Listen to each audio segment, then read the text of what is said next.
আজকে আমরা চলে এসেছি বহরমপুরে ৪৩তম বইমেলায়।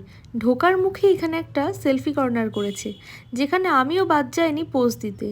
এখানে ঢুকতে কোনো রকম টিকিট লাগেনি, তবে আগে কিন্তু লাগতো। ঢুকে জাস্ট দেখলাম অনেক অনেক বইয়ের স্টল করেছে, দেখতে কিন্তু দারুণ লাগছে।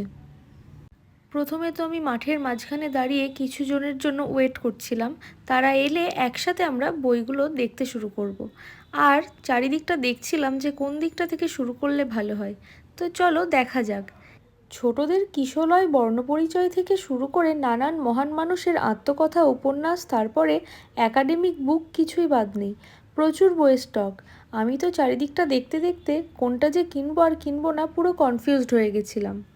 তারপরে নিজের মনের মতন কিছু বই দেখতে পেয়ে সেগুলোকে দেখে শুনে কিনে নিলাম। আর এই মাঠটার আবার এক চক্কর কেটে কিছু খাওয়া দাওয়া করে বেরিয়ে চলে এলাম। এভাবেই আমার সন্ধেটা কেটে গেল।